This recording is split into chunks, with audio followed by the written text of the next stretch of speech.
Bonjour, cette vidéo est la deuxième d'une série de 3 vidéos qui proposent de calculer l'intégrale de x au carré divisé par x sinus x plus cosinus x au carré de x.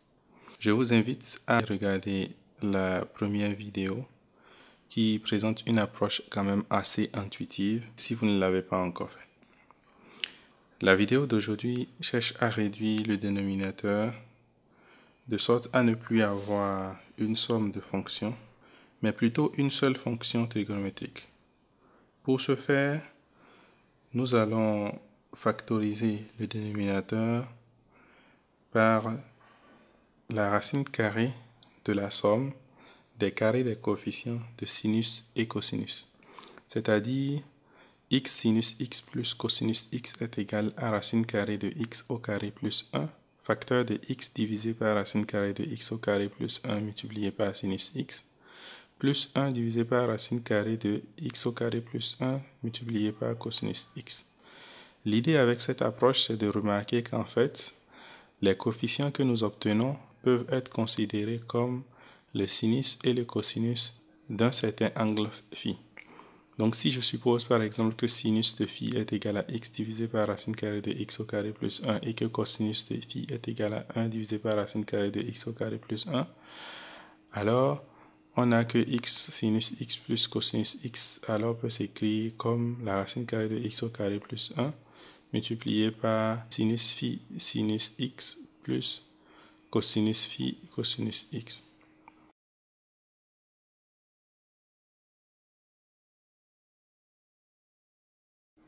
Et le phi s'obtient donc en divisant sinus phi par cosinus phi et en obtenant donc que tangente phi est égale à x divisé par racine carrée de x au carré plus 1 divisé par 1 divisé par racine carrée de x au carré plus 1. Et après simplification, on a donc x, ce qui nous permet de conclure que phi est égal à arc tangente de phi.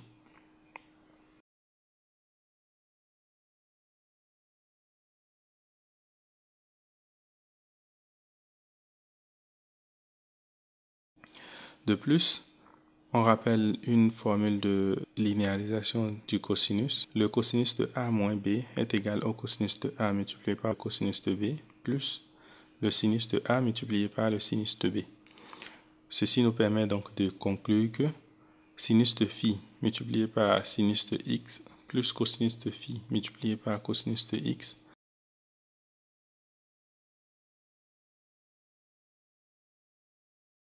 est en fait égal à cosinus de x moins phi. Et par suite, on peut donc dire que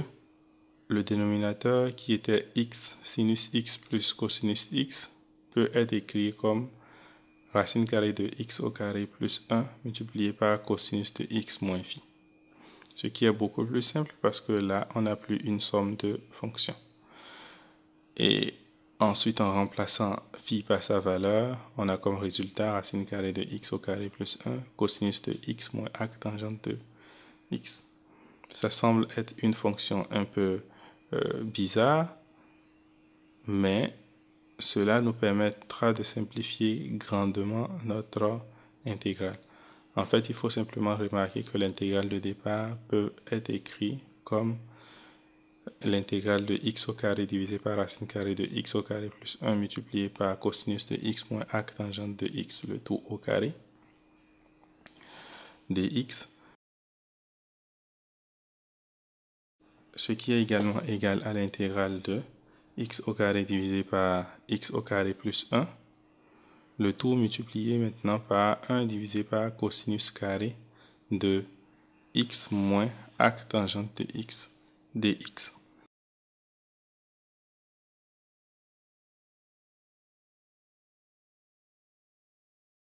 Lorsque je fais un changement de variable en posant u est égal à x moins arc tangente de x, je peux remarquer simplement que la différentielle de u c'est égal à 1 moins 1 divisé par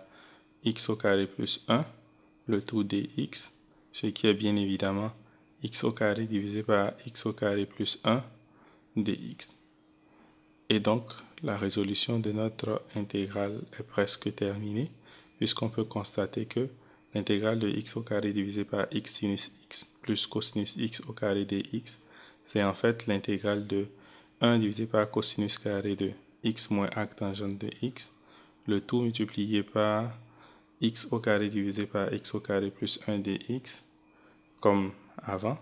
Mais en fait, x au carré divisé par x au carré plus 1 dx est le du, et x moins arc tangente de x est en fait égal à u. Donc notre intégrale se simplifie en l'intégrale de 1 divisé par cosinus carré de u du, qui est en fait tangente de u plus une constante. En remplaçant u par sa valeur, on a alors tangente de x moins arc tangente de x plus c. Pour simplifier notre expression, il faut simplement se rappeler de la formule de la tangente, qui est en fait la tangente de a moins b est égale à tangente de a moins tangente de b, divisé par 1 plus tangente de a fois tangente de b. Et donc a ici étant égal à x et b ici étant égal à arc tangente de x, on peut conclure que tangente de x moins arc tangente de x est en fait égal à tangente de x moins tangente de arc tangente de x, divisé par 1 plus tangente de x multiplié par tangente de arc tangente de x. Ensuite, il faut savoir, bien sûr, tangente de arc tangente de x est égal à x, et par conséquent, tangente de x moins arc tangente de x est égal à tangente de x moins x divisé par 1 plus x multiplié par tangente de x. En remplaçant tangente de x par sa valeur, c'est-à-dire sinus x divisé par cosinus x, on a alors une forme beaucoup plus simplifiée de notre intégrale qui est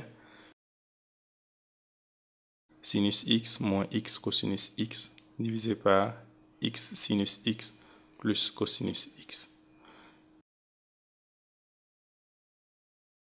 Par conséquent, l'intégrale de x au carré divisé par x sinus x plus cosinus x au carré dx est égal à sinus de x moins x cosinus x divisé par x sinus x plus cosinus x plus une constante, qui est exactement le résultat que nous avons obtenu comme dans la première vidéo. Dites-moi ce que vous pensez de ce type de vidéo. Si le calcul d'intégrale est quelque chose qui vous intéresse, je vous invite à regarder cette autre vidéo où je calcule une intégrale compliquée. Si vous avez aimé cette vidéo, je vous invite à lâcher un pouce bleu et à vous abonner pour ne pas manquer mes prochaines astuces de mathématiques.